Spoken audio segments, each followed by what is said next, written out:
العالمين والصلاة والسلام على سيد الرسل وخاتم النبيين وعلى آله وأصحابه وأتباعه أجمعين أما بعد۔ آج 15 اگست کو پوری قوم، پورے ملک میں، ہر سطح پر، ہر علاقے میں، ہر دائرے میں آزادی کی یاد میں یوم آزادی ہم منا رہے ہیں، اور دنیا بھر میں جہاں بھی پاکستانی کچھ آباد ہیں وہ بھی اس دن کو اپنی خوشی کے اظہار کے طور پر تشکر کے لیے، دعاؤں کے لیے آج تک منا رہے ہیں۔ 77 سال ہو گئے، آج سے 77 سال پہلے ہم نے 2 مقاصد حاصل کیے تھے بڑی طویل جدوجہد کے بعد۔ ایک یہ کہ برطانوی استعمار سے آزادی حاصل کی تھی، تقریباً 190 سال کے برطانوی تسلط کے بعد ہم نے یہاں آزادی حاصل کی تھی، ہمارا یوم آزادی بھی ہے۔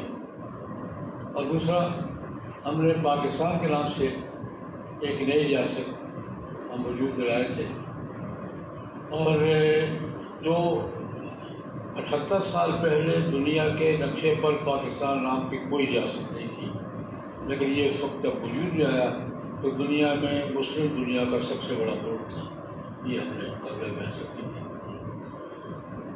یہ 2 مقاصد ہم نے حاصل کیے۔ اب اس کے لیے ہم ہر سال اکٹھے ہوتے ہیں، اپنے شہداء کو خراج عقیدت پیش کرتے ہیں، قائدین کو خراج عقیدت پیش کرتے ہیں، کارکنان کو خراج عقیدت پیش کرتے ہیں، ملک کے استحکام کے لیے، سالمیت کے لیے، وحدت کے لیے، تحفظ کے لیے دعائیں بھی کرتے ہیں، عزم کا اظہار بھی کرتے ہیں، اور ملک کے ساتھ اپنی کمٹمنٹ کا اعادہ کرتے ہیں۔ اللہ تبارک و تعالیٰ ان تمام اجتماعات کو قبول فرمائے، اور مجھے یہ خوشی ہے کہ یہ اجتماع سیاسی مسلکی گروہ بندی سے بالا تر ہو کر ایک قومی حیثیت سے، شہری حیثیت سے منعقد کیا جا رہا ہے، جس پر تحریک اہل سنت مبارکباد کی مستحق بھی ہے اور شکریہ کے مستحق بھی ہے۔ مجھے صرف 2-3 گزارشات سادہ سی کرنی ہیں۔ دیکھیں، پاکستان ہماری درخواست پر، مطالبے پر انگریزوں نے دیا تھا، اور درخواست پر اللہ پاک نے دیا تھا۔ اللہ پاک نے ہمیں یہ نعمت کے طور پہ عطا فرمایا۔ پاکستان اللہ کی بہت بڑی نعمت ہے، اس پہ تفصیل کی گفتگو کا موقع نہیں ہے، لیکن اللہ کی بہت بڑی نعمت ہے۔ اللہ تبارک و تعالیٰ کا نعمتوں کے حوالے سے ایک ضابطہ ہے، قرآن پاک میں بڑا واضح اعلان کیا ہے، لئن شکرتم لازیدنکم، میری نعمتوں کا شکر ادا کرو گے تو میں نعمتوں میں اضافہ کروں گا، لیکن لئن کفرتم، اگر ناشکری کرو گے، ان عذابی لشدید، میرا عذاب بھی بڑا سخت ہوتا ہے۔ یہ نارمل نعمتوں کے بارے میں، لئن شکرتم لازیدنکم ولئن کفرتم ان عذابی لشدید۔ لیکن ایک ضابطہ اللہ پاک نے اور بھی بیان کیا ہے قرآن کریم میں، کہ جو نعمت مانگنے پر ملے اس کی ناشکری پر سزا بھی اس سے کئی گنا زیادہ ہوتی ہے۔ ایک نارمل نعمت اللہ پاک نے دی ہے، سب اللہ بے شمار نعمت ہے، ہم تو گر بھی نہیں سکتے۔ ان تعدوا نعمت اللہ لا تحصوها، اللہ پاک کی نعمتیں شمار کرنا چاہو شمار نہیں کر سکتے، واقعتاً نہیں کر سکتے۔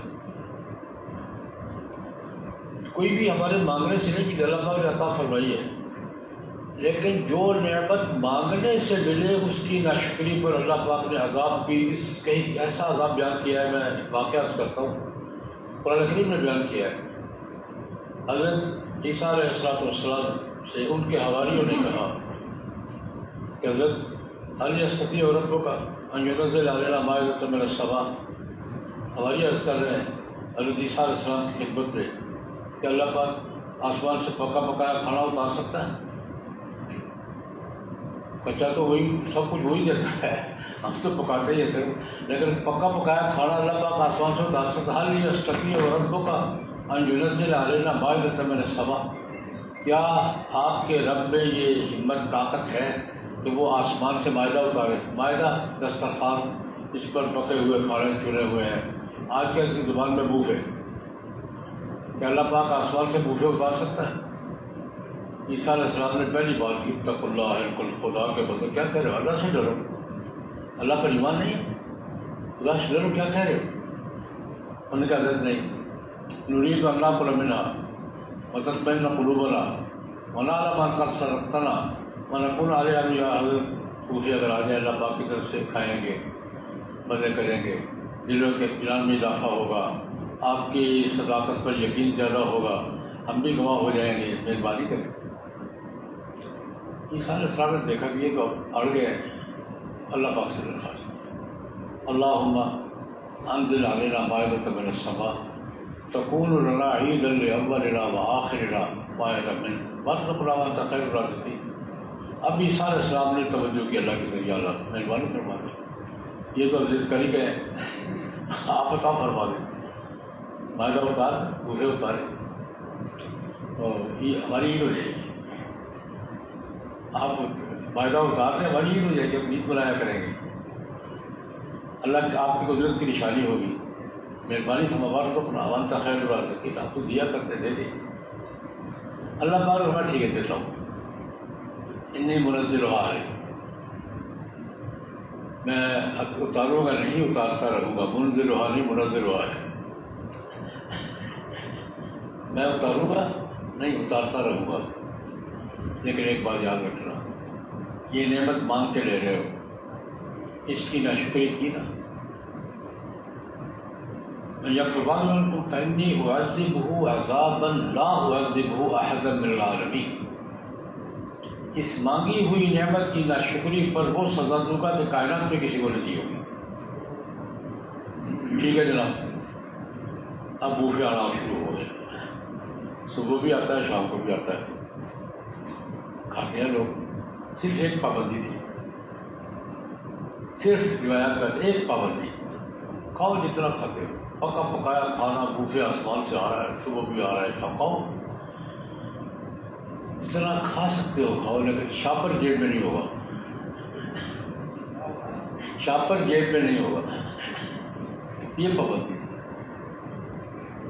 روایت نہیں ہے، جیب میں شاپر نہیں ہوگا، بیٹھ کے جتنا کھانا کھاؤ، صبح بھی کھاؤ شام بھی کھاؤ، لیکن کھانا ہو بوفے کا، بوفا ہو اللہ کا، شاپر جیب میں نہ ہو، کیسے ممکن ہے؟ ہم تو دنیا والا کے لوگ ہیں، یہ کیسے ممکن ہے؟ وہ کام شروع ہو گیا، اس سال ہے تنبیہ ہوا، خدا کو تو کیا کر رہے ہو؟ جب روزانہ آتا ہے تو پھر کرنی ہے۔ یہ بوفے سسٹم کے ساتھ جب شاپر سسٹم کرا نا، اللہ پاک نے سزا کہہ دی، انی اعذبہ عذابا لا اعذبہ احدا من العالمین، رات کو سوئے ہیں تو انسان ہیں، صبح سب کی شکلیں خنزیروں میں بس ہو چکی۔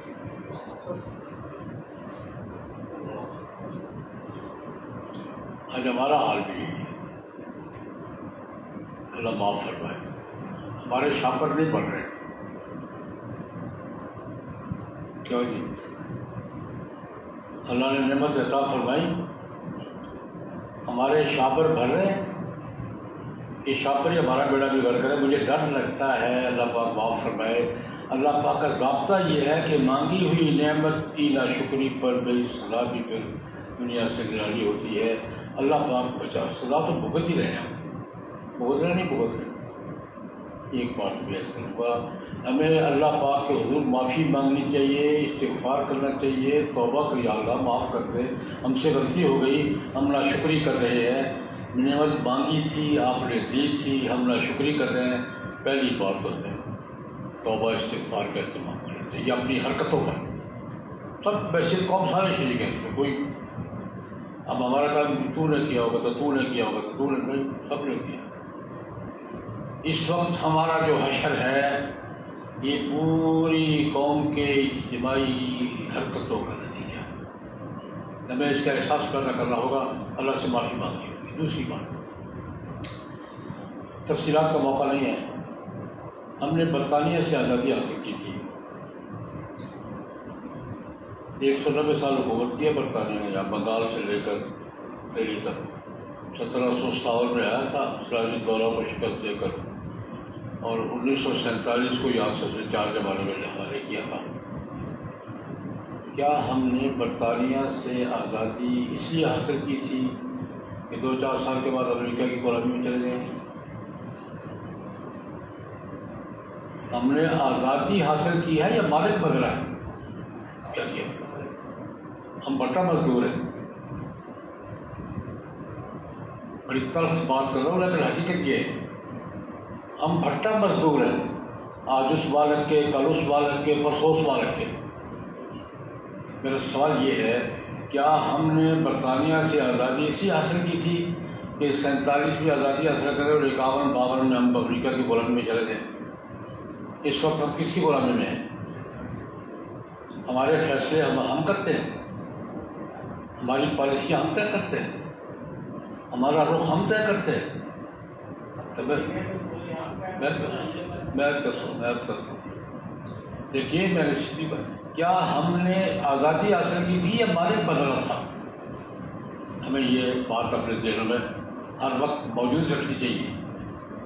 چھوٹا سوال ایک اور ہے. ہم نے پاکستان بنانے کے مقاصد میں ایک تو یہ تھا کہ ہم 1000 سال حکومت کی ہے. اب پہلے طاقت سے فیصلہ ہوتا تھا، طاقت ہمارے پاس ہوتی تھی، ہم حکومت کرتے تھے. اب ووٹ سے فیصلے ہو گئے، ووٹ ان کے پاس ہے، وہ حکومت کریں. یہی فرق پڑا تھا نا. 1000 سال طاقت ہمارے پاس تھی، ہم تھوڑے سے، حکومت ہم نے کی. اب فیصلے طاقت سے نہیں ہونے، اب فیصلے کس سے ہونے ہیں؟ ووٹ سے. ووٹ ان کے پاس ہے، اب وہ حکومت کریں گے. اور صرف حکومت نہیں کریں گے، پچھلے 1000 سال کے بدلے بھی لیں گے. ہم نے کہا ہمارا کرتے ہیں. ہم نے پاکستان بنایا کہ ہم ایک اپنی تہذیب کا تحفظ کریں گے، اپنے عقیدے کا، تہذیب کا. ہم اس سے پہلے تہذیبوں کے اختلاط کا اور یہ گڑبڑ کا تجربہ کر چکے تھے. اکبر بادشاہ کے دور میں ہم کر چکے تھے. کیا ہوگا؟ ہم نے اپنے عقیدے کو بچانے کے لیے، اپنی تہذیب کو بچانے کے لیے، اپنی ثقافت کو بچانے کے لیے، اپنے دین کو بچانے کے لیے اور ہندو کے معاشی اور سیاسی تسلط سے نجات کے لیے کہ ہم ان کے پنجے میں نہ پھنس جائیں گے، پاکستان حاصل کیا. لیکن پھر چھوٹا سا سوال ہے میرا، کیا ہم نے ہندو کے معاشی تسلط کے خوف سے نجات IMF کے معاشی تسلط پہ جانے کے لیے کی تھی؟ یار اس سے شاید یہ بہتر ہوتے ہیں.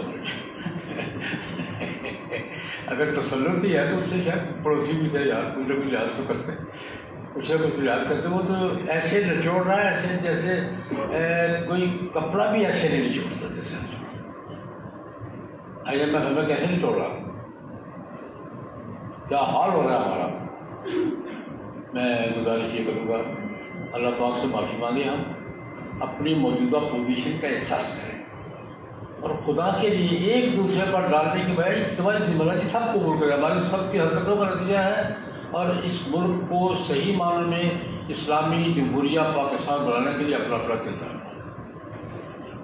ہم اپنے شہداء کو خراج عقیدت پیش کریں، اپنے قائدین کا کارناموں کا ذکر بھی کریں، پاکستان کی سالمیت، استحکام اور اس کی وحدت اور سلامتی کے لیے دعائیں بھی کریں، کوشش بھی کریں اور یہ اپنے ذہن میں تازہ کریں کہ ہم نے اس موجودہ صورتحال کے لیے نہ آزادی دی تھی نہ پاکستان بنایا. آزادی کا ٹارگٹ بھی کچھ اور تھا اور پاکستان کا ٹارگٹ بھی کچھ اور تھا. اس موقع پر ٹھیک ہے ادا کرنا چاہیے. بے اللہ پاک نے آزادی دی لیکن آزادی ہماری نامکمل ہے. ہمیں سب دیکھیں ایک چھوٹی سی بات اور ذہن میں آ گئی، ہمارا تو جغرافیہ بھی نامکمل ہے. آزادی تو ہماری نامکمل ہے ہی، جغرافیہ مکمل ہے. پاکستان کا کام کدھر ہے؟ پاکستان کا کام کدھر ہے؟ ابھی تک وہاں ہے کشمیر. جب تک کشمیر آزاد ہو کر پاکستان کا حصہ نہیں بنتا، پاکستان کا جغرافیہ مکمل ہوگا. ہم تو پہلے جغرافیہ سے بھی دستبردار ہو گئے. اس لیے ایسے اس موقع پر ہمیں اللہ پاک کی نعمتوں کا شکریہ بھی ادا کرنا چاہیے اور اپنی کوتاہیوں کا اعتراف کرنا چاہیے. سب سے بڑی بات ہم اپنی کوتاہیوں کا اعتراف کریں، اللہ پاک کو حضور معافی مانگیں اپنی سربندی ٹھیک کریں، صحیح ٹریک پر آئیں، اس ٹریک پر جس ٹریک پر سن 47 میں تھے۔ ہم ڈی ٹریک ہو گئے، لڑکتے جا رہے ہیں۔ گاڑی جب ڈی ٹریک ہوتی ہے کیا ہوتی ہے؟ کبھی ادھر کبھی ادھر کبھی ادھر۔ ہم 47 کے ٹریک پر جب تک واپس ہی جائیں گے بات چیت نہیں ہوگی۔ اللہ پاک ہمیں توفیق عطا فرمائے۔ میں ایک بار پھر شکریہ بھی ادا کرتا ہوں تمام قائدین کا، رہنماؤں کا اور منتظمین کا کہ اللہ پاک ہمیں اپنی باتیں یاد رکھنے کی اور ان پر عمل کرنے کی توفیق سے نوازیں۔ وآخر دعوانا